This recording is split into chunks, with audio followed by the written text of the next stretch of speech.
Señoras y señores, bienvenidos a Tiempos Modernos. Madrid ejerció como un poderoso imán desde los primeros momentos para los dos bandos de la guerra civil. Los atacantes y los defensores no la perdieron nunca de vista. Si los nacionales la conquistaban, sería el fin de la guerra, como en efecto sucedería. Mientras, para los madrileños, la dureza de la guerra se prolongó casi 3 años. La rebelión del 18 de julio fracasó en las grandes capitales del país, lo que en definitiva transformó el levantamiento en una guerra civil. El revés fue particularmente acusado en Madrid, donde los alzados tenían grandes esperanzas. A partir de entonces, tanto Mola desde el norte como Franco por el sur trataron de apoderarse de la capital. Mientras las primeras eran detenidas, las tropas del futuro caudillo avanzaban desde Andalucía sin descanso hasta alcanzar Toledo, lo que entrañó el abandono momentáneo de Madrid como objetivo prioritario. En el otoño de 1936, Madrid apenas quedó unida al resto del territorio republicano por la carretera de Valencia, a donde había huido el gobierno, dejando al frente de la capital a la Junta de Defensa, a fin de asegurar algo de orden y de equidad en el reparto de comida. Las colas se prolongaban desde la hora más temprana de la mañana hasta entrada la noche, en ocasiones incluso durante la noche. Las calles fueron rebautizadas y se eliminaron los nombres de todos los monarcas de la historia de España, desde los godos hasta los borbones. El cinéfilo público era sobre todo amante de las películas norteamericanas, pero las carencias propias de la guerra condujeron a la programación de documentales propagandísticos de orientación comunista. Fue, en cambio, una buena época para los teatros, frecuentemente abarrotados. En los primeros meses de la guerra, los abastecimientos que alcanzaban la capital solo servían para cubrir una cuarta parte de las necesidades de los madrileños. Al principio se consumía arroz con algo de carne y patatas, pero con el transcurso de los meses la carne fue sustituida por lentejas, que acabaron por convertirse en el alimento básico y que el humor madrileño bautizó como las píldoras del doctor Negrín. Durante los últimos y largos meses en Madrid solo se comían lentejas con pan negro, con muy poco pan negro. El azúcar y la leche solo se podían obtener con receta y desde 1938 las mondas de naranjas, la alfalfa, las bellotas o los cardos borriqueros se incorporaron a la dieta de los madrileños. La media de consumo en calorías por persona estaba en torno a las 900. Al final de la guerra, en Madrid no había ni tabaco, ni gasolina, ni tan siquiera leña. Dada la falta de higiene, la debilitada población fue con frecuencia presa de las numerosas enfermedades. Enfermedades que no eran mortales, pero sí muy duras y molestas, como la sarna y la tiña que se cebaron con los madrileños. Bueno, pues para hablar de la guerra en Madrid tenemos hoy a don Luis Togores. Muy buenas noches. Muy buenas, don Fernando. ¿Cuánto tiempo? ¿Cuánto tiempo? Sí, señor. Bueno, feliz de tenerle aquí otra vez. Pero en realidad la guerra estalla porque es un golpe de Estado fracasado, y es un golpe de Estado que fracasa en gran medida en las grandes ciudades, en las principales ciudades de España: Barcelona, Madrid, Bilbao, Valencia. El golpe fracasa y se transforma por esta razón en una guerra civil. El fracaso en Madrid es fundamental, entre otros, para entender ese fracaso. Bueno, Madrid fracasa realmente, bueno, primero en una ciudad donde hay una verdadera masa obrera. Es decir, además, una masa obrera, si te fijas, las ciudades donde fracasan es donde hay una masa obrera organizada, en milicias y además muy, digamos, muy militante. Precisamente y la otra cuestión es que los militares, es decir, que se suelen en Madrid, Fanjul, en vez de salir y hacerse con el control de la ciudad, lo que se mete es en el cuartel de la montaña y por tanto son sitiados, porque el gobierno general, sabes que lo que hace es que disuelve el ejército, entrega las armas a las milicias, los sitian, y entonces la posibilidad de hacerse con el control, por ejemplo como hizo Queipo en Sevilla, con una serie de maniobras militares y políticas y tal, lo pierden. Y por tanto, perdiendo Madrid, es curioso que se pierde realmente la guerra. La guerra, hombre, es una especulación, pero si en Madrid hubiese triunfado el golpe estando el gobierno, pues probablemente a lo mejor no hubiese habido guerra, hubiese habido otra cosa. Pero claro, al quedarse encerrados en el cuartel de la montaña, que para que se haga la idea a los telespectadores, el actual templo de Devot, sí, pues allí la guarnición se queda aislada, son sitiados, son masacrados, primero durante los combates y luego cuando se rinden son pasados por las armas. Está la terrible foto esa de todos los militares y falangistas y gente de derechas que se han metido allí y tal. Luego es muy también importante porque allí hay un arsenal de armas que se les va a dar a las milicias. Entonces, una de las cosas que van a tener luego para defender Madrid es que todos los cerrojos que estaban en el cuartel de la montaña son dados y por tanto hay una gran cantidad de armamento que va a servir luego para la defensa de Madrid.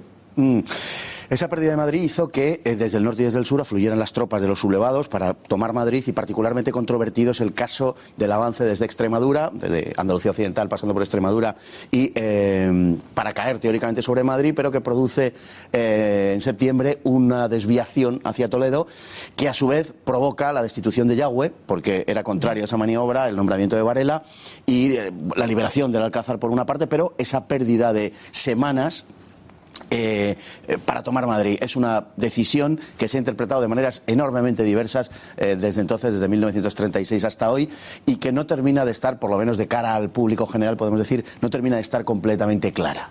Bueno, el Alcázar se había convertido en un mito. Es decir, un mito propagandístico para un bando y para otro. Recordemos que hay unas escenas que salen en el ABC de Madrid, los defensores del Alcázar rindiéndose delante del Largo Caballero, cuando el Alcázar no se había rendido. Es decir, que hay, y eso está, toda la prensa internacional está pendiente de lo que pasa en el Alcázar. Y entonces Franco además ha prometido que los va a liberar. Y por tanto es en cierta forma el hito o digamos la cosa más representativa de las promesas del bando sublevado. Y Franco al final en un momento determinado evalúa contra el criterio de Yagüe la necesidad de salvar el Alcázar, porque propagandísticamente hay que mantener la moral. Recordemos que el golpe ha fracasado de los sublevados a cambio de perder a lo mejor unos días y no llegar a Madrid. Hombre, la historia nunca se sabe lo que hubiese pasado.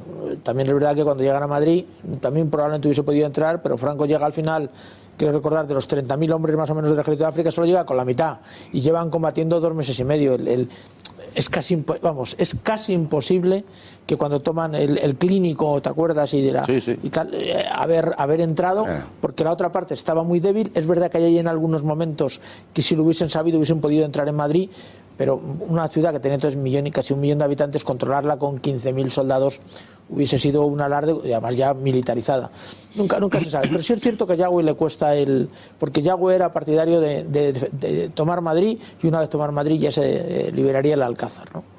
Se ha especulado también con el hecho de que Franco lo que hace con esta decisión de forma voluntaria es prolongar la guerra, porque de hecho el efecto que se produce realmente es que se prolonga la guerra. No sabemos lo que hubiera pasado, pero se produce una prolongación de la guerra. Esto no parece venir avalado por lo que sucedió a continuación, puesto que los nacionales dieron las batallas del Jarama y de Guadalajara para aislar Madrid con el fin de tomarla. Lo que pasa es que en esas batallas, digamos que quedaron más o menos, grosso modo, quedaron en tablas. Entonces, parece evidente que los movimientos posteriores no avalan la idea de que Franco pretendía alargar la guerra.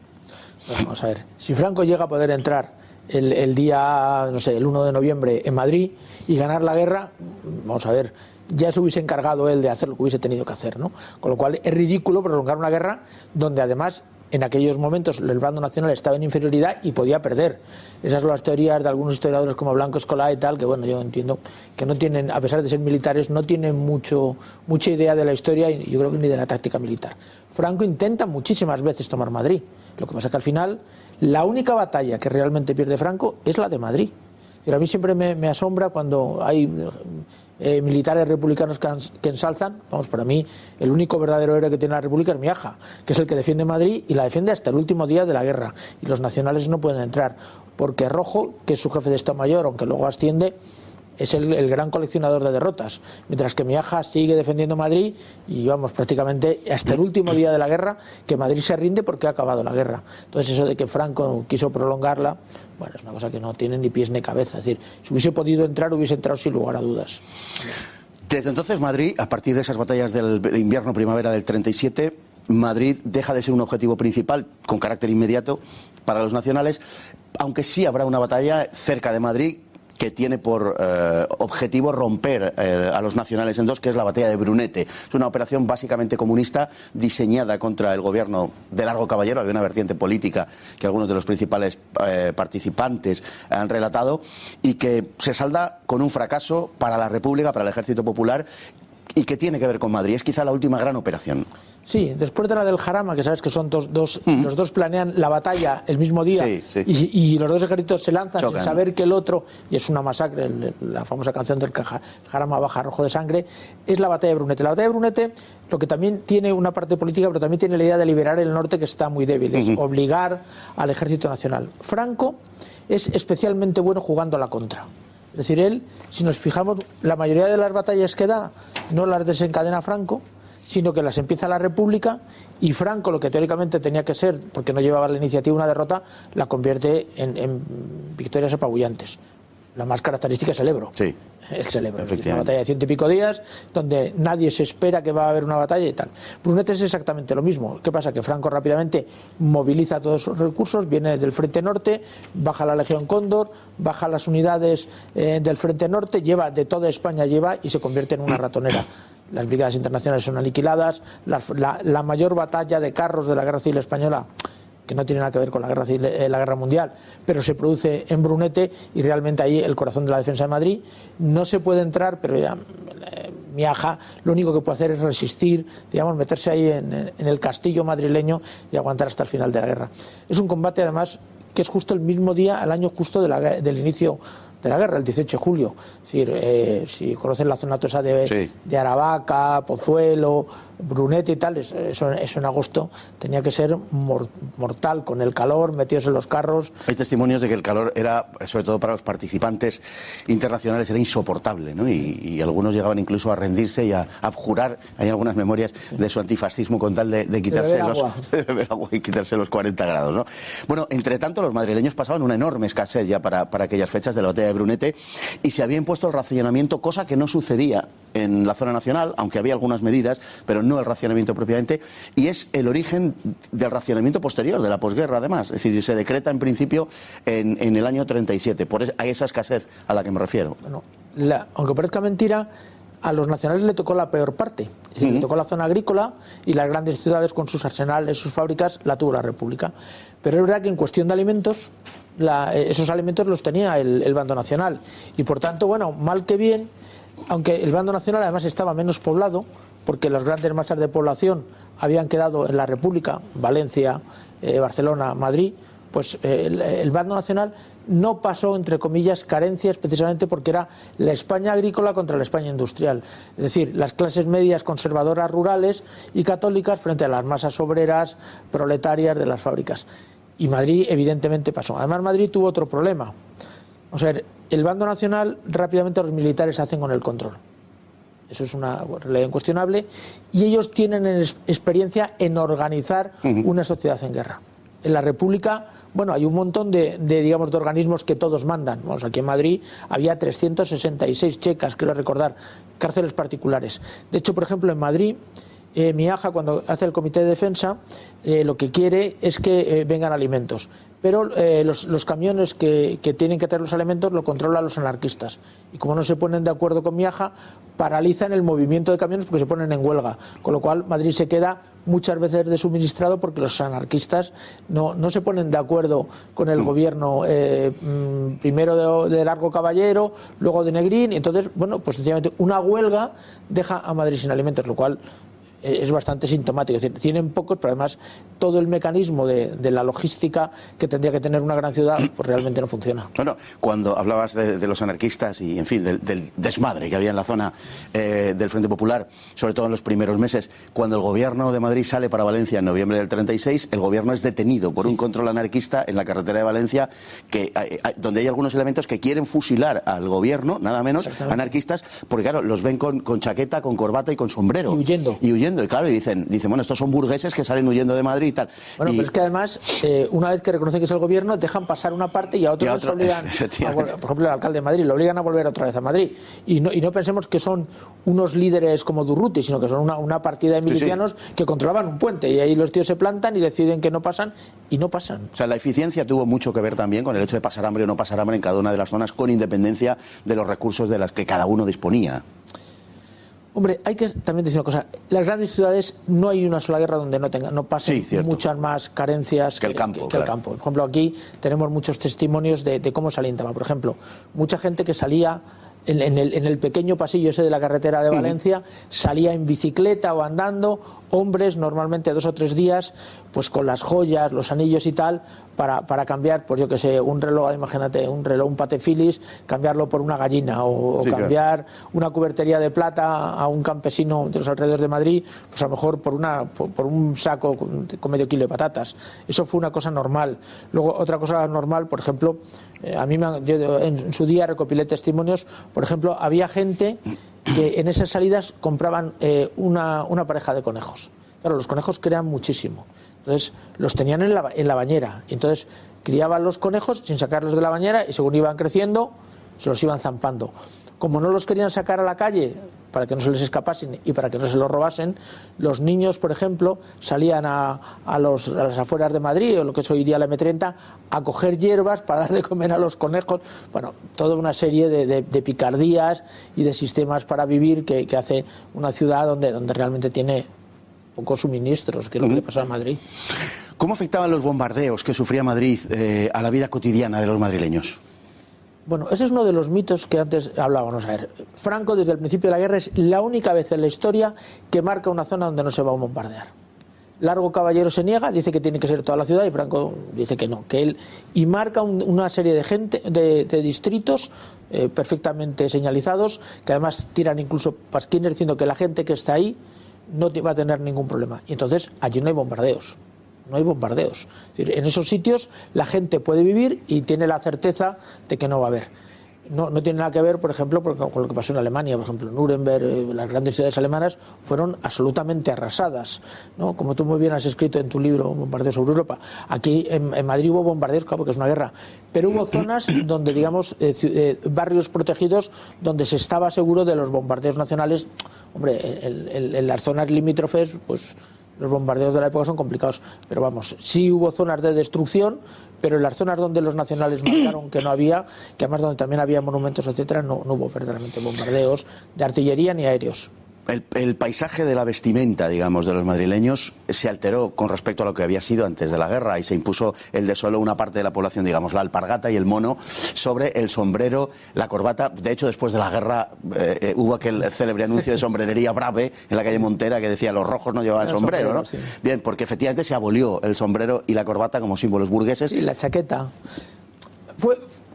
Pero fue una moda. Es decir, al principio las milicias obreras no tenían uniformes y cogieron lo que era más fácil, digamos, militarizarse, claro, a través de monos, cazadoras de cuero, etcétera. Y eso se convirtió en una moda de hombres y mujeres. Y entonces esos monos, como eran baratos, eran prácticos para la guerra, pues resultó que era una moda no solamente militar, sino también una moda de, digamos, de política. Es como, por ejemplo, ahora como igual que Pablo Iglesias prueba con la camisa blanca, ¿no? Y no lleva nunca chaqueta. Pues fue una moda.